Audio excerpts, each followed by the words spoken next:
और इस वक्त की बड़ी खबर आपको बता दें, बड़ी खबर उत्तराखंड से। उत्तराखंड में त्रिवेंद्र सिंह रावत अपने मुख्यमंत्री पद से उन्होंने कुछ ही देर पहले इस्तीफा दिया। त्रिवेंद्र सिंह रावत ने अब से कुछ देर पहले राजभवन जाकर अपना इस्तीफा सौंप दिया राज्यपाल को। इस दौरान धन सिंह रावत भी उनके साथ मौजूद थे।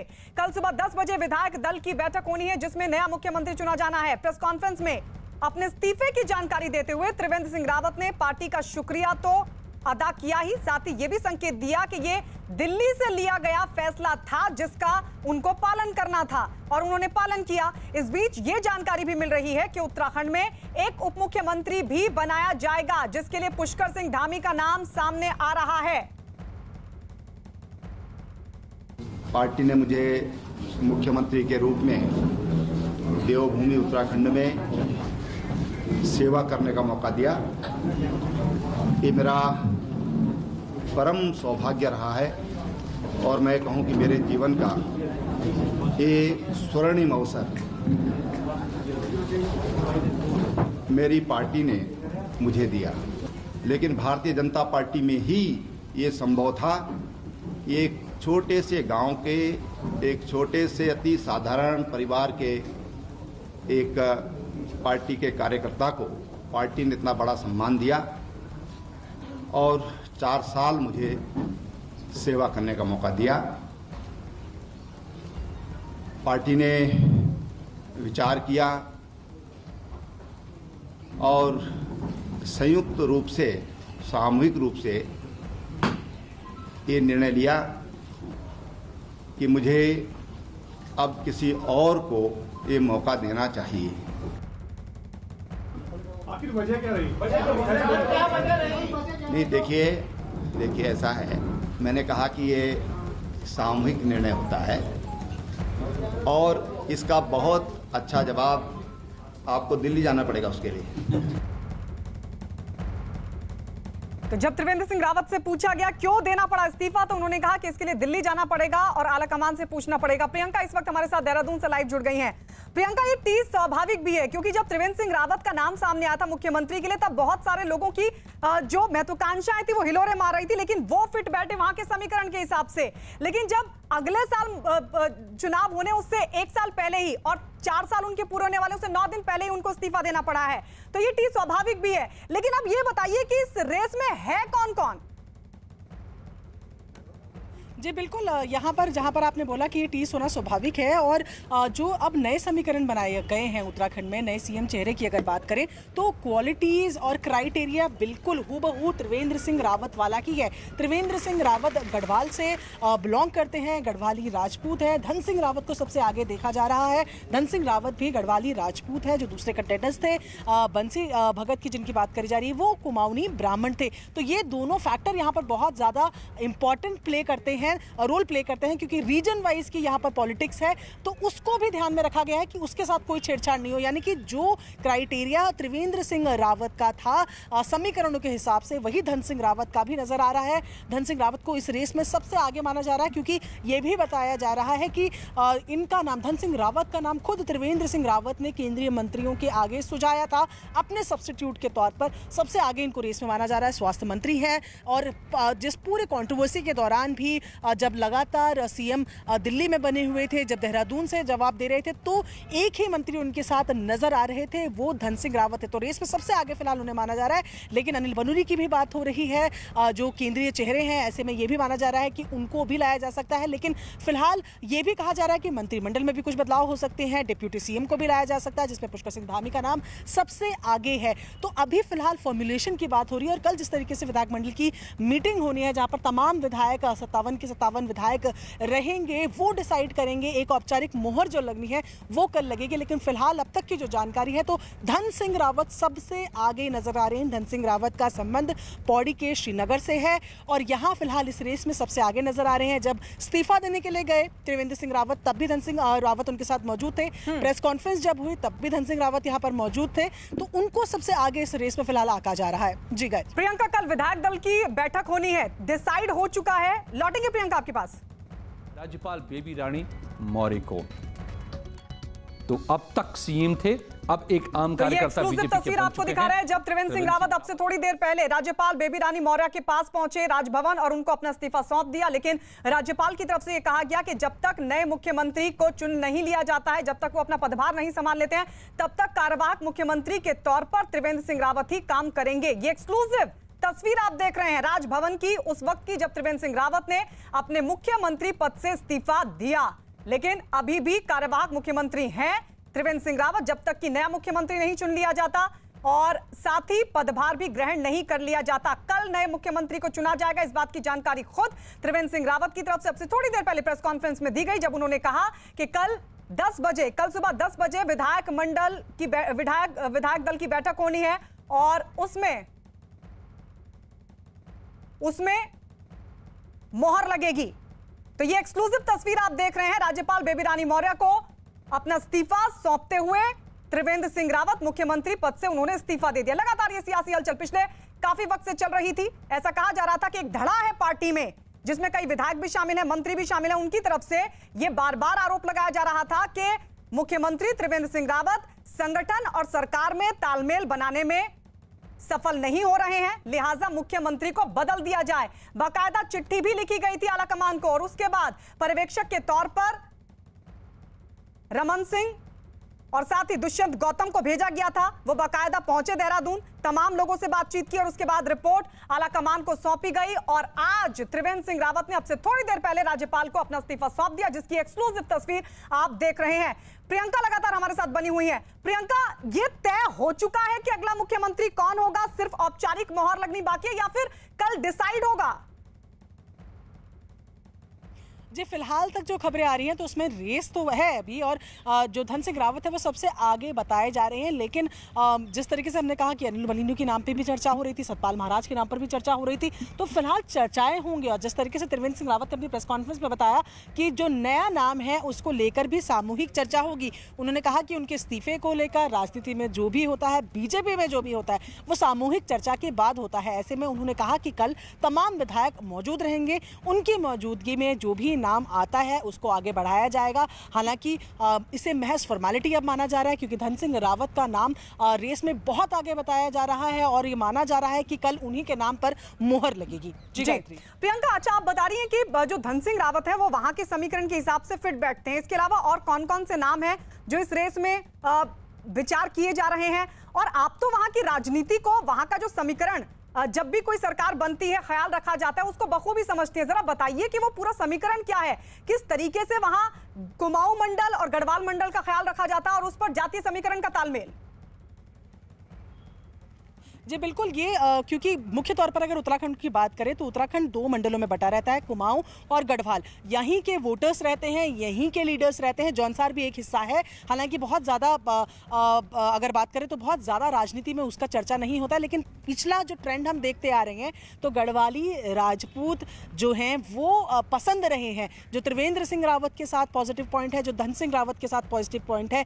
एक और जो फिलहाल यहाँ पर दिल्ली जो बीजेपी देख रहे हैं यहाँ के देहरादून की, तो इनकी अगर बात करें तो इनका जो भगत जो यहाँ पर बताए जा रहे हैं, इनके साथ जो नेगेटिव पॉइंट बताया जा रहा है वो उनका कुमाऊनी होना और उस पर ब्राह्मण होना। तो ये इन आंकड़ों में कहीं ना कहीं आगे दिखते हैं धन सिंह रावत की अगर बात करें। लेकिन जहाँ अनिल बलूनी की बात की जाए तो वो केंद्रीय चेहरा है, दिल्ली का चेहरा है और ऐसे में उत्तराखंड को अगर बोलें कि सेंटर की केंद्र की नज़र में ला रहे हैं, डेवलपमेंट के लिए बात कर रहे हैं, तो उनको भी एक अपेक्षित चेहरा यहाँ माना जा रहा है कि वो भी उत्तराखंड की राजनीति में उतर सकते हैं। हालांकि कहां से उतरेंगे, क्या सीट होगी, क्योंकि एक सीट अभी सिर्फ सल्ट की जो सीट है जहां से जीना विधायक होते थे, सिर्फ वो सीट फिलहाल खाली है और ये माना जा रहा है कि अगर इनमें से किसी को, अगर बलूनी बाहरी चेहरे को यहां पर लाया जाता है तो सल्ट की सीट शायद वो ना निकाल पाए। तो वो तमाम समीकरण है जिस पर पार्टी पूरे अभी काम कर रही है।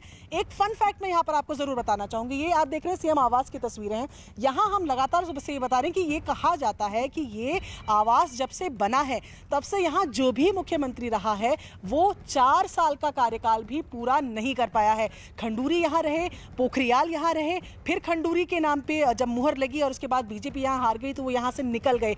अब त्रिवेंद्र सिंह रावत यहाँ रह रहे थे और वो भी 4 साल में 9 दिन कम उनके रह गए थे कार्यकाल को पूरे होने में, और वो भी आज इस्तीफा दे चुके हैं। हरीश सिंह रावत जब कांग्रेस के थे वो इस आवास में रहे ही नहीं। तो एक फन फैक्ट यहाँ पर, और इसके साथ ही एक और बड़ी बात यह है कि उत्तराखंड का इतिहास देखा जाए 20 सालों का, तो एनडी तिवारी सीएम के अलावा किसी भी सीएम ने 5 साल का कार्यकाल पूरा ही नहीं किया है। त्रिवेंद्र सिंह रावत उसमें एक नई कड़ी जुड़ गए हैं। जी, यानी ये बीजेपी का इतिहास रहा है। चाहे नित्यानंद स्वामी की बात हो, नित्यानंद स्वामी से लेकर त्रिवेंद्र सिंह रावत तक कोई भी अपना कार्यकाल 5 साल तक नहीं पूरा कर पाया। एनडी तिवारी को अगर हम छोड़ दें तो वो कांग्रेस की तरफ से थे क्योंकि।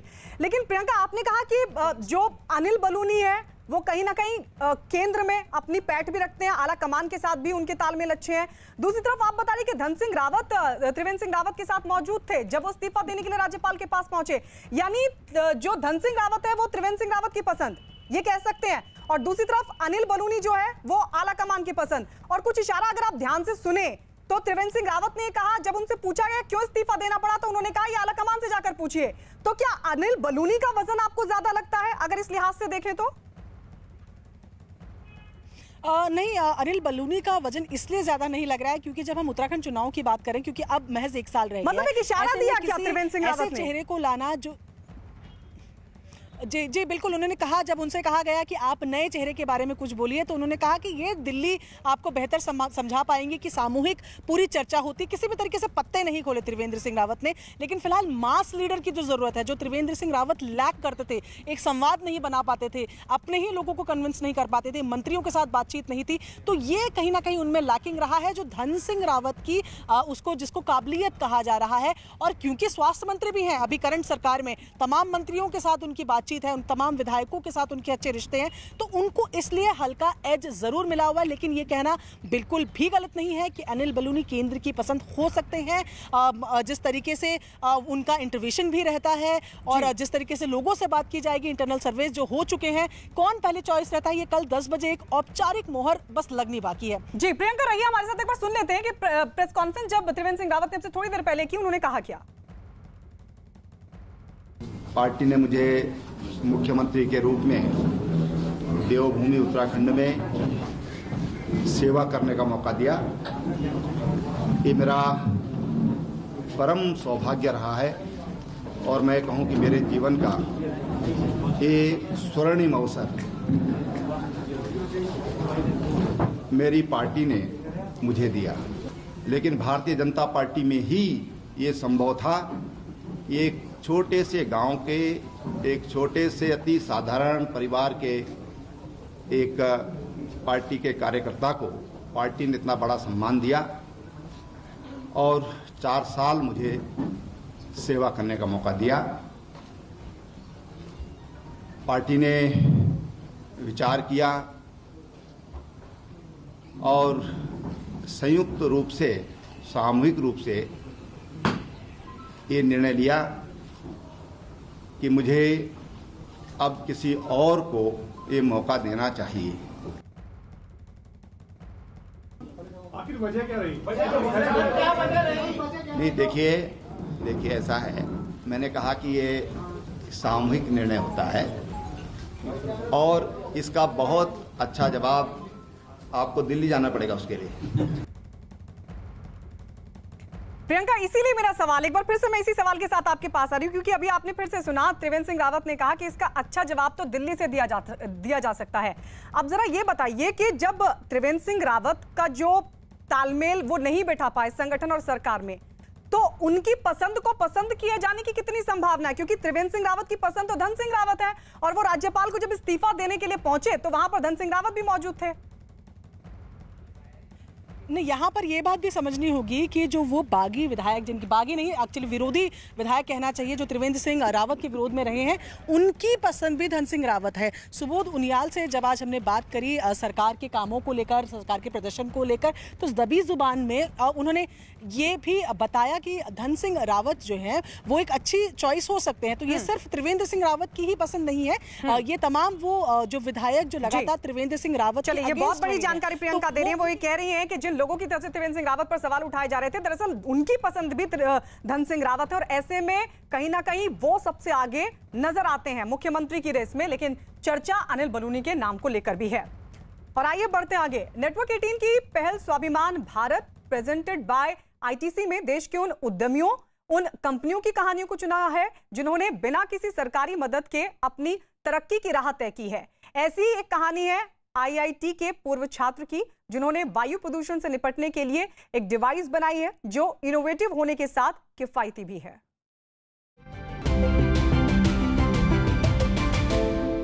जब वो आईआईटी दिल्ली में पढ़ाई कर रहे थे, प्रतीक ने अपनी मां की बीमारी का सलूशन खोजने का फैसला किया।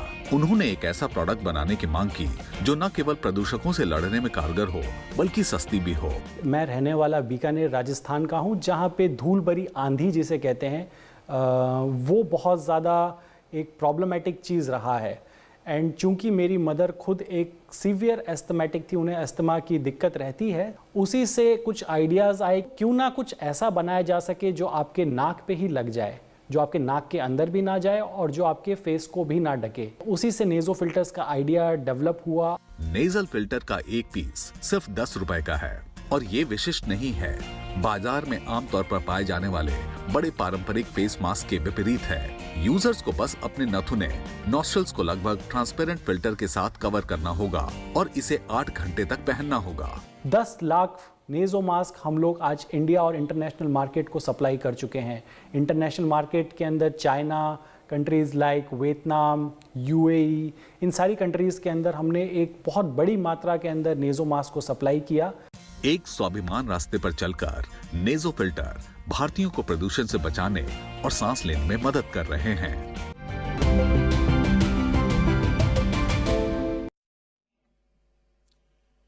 20 व्याख्याओं को एक साथ लाने वाले 11 संस्करणों का लोकार्पण कर रहे हैं। मैं इस पुनीत कार्य के लिए प्रयास करने वाले सभी विद्वानों को, इससे जुड़े हर व्यक्ति को और उनके हर प्रयास को आदरपूर्वक नमन करता हूं और उनको मैं बहुत बहुत बधाई देता हूं। आपने ज्ञान का इतना बड़ा कोष आज के युवाओं और आने वाली पीढ़ियों के लिए सुलभ करने का एक बहुत ही महान काम किया है। मैं डॉक्टर करण सिंह जी का भी विशेष रूप से अभिनंदन करता हूं, जिनके मार्गदर्शन में ये कार्य सिद्ध हुआ है। और जब भी मैं उनसे मिला हूं, एक प्रकार से ज्ञान और संस्कृति की धारा अविरत बहती रहती है। ऐसे बहुत कम बिरले मिलते हैं और आज ये भी बहुत शुभ अवसर है कि कर्ण सिंह जी का जन्मदिवस भी है और 90 साल की एक प्रकार से उनकी एक सांस्कृतिक यात्रा है।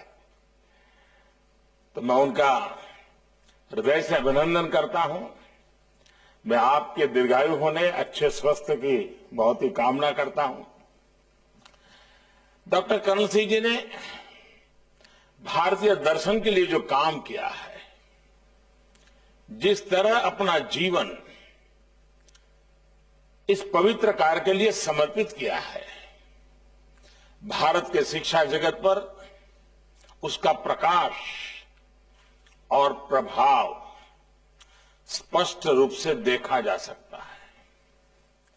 आपके इस प्रयास ने जम्मू कश्मीर की उस पहचान को भी पुनर्जीवित किया है जिसने सदियों तक पूरे भारत की विचार परंपरा का नेतृत्व किया है। कश्मीर के भट्ट भास्कर, अभिनव गुप्त, आनंदवर्धन, अनगिनत विद्वान जिन्होंने गीता के रहस्यों को हमारे लिए उजागर किया। आज वो महान परंपरा एक बार फिर देश के संस्कृति को समृद्ध करने के लिए तैयार हो रही है। ये कश्मीर के साथ साथ पूरे देश के लिए भी गर्व का विषय है। साथियों, किसी एक ग्रंथ के हर श्लोक पर ये अलग अलग व्याख्याएं, इतने मनीषियों की अभिव्यक्ति, ये गीता की उस गहराई का प्रतीक है जिस पर हजारों विद्वानों ने अपना पूरा जीवन दिया है।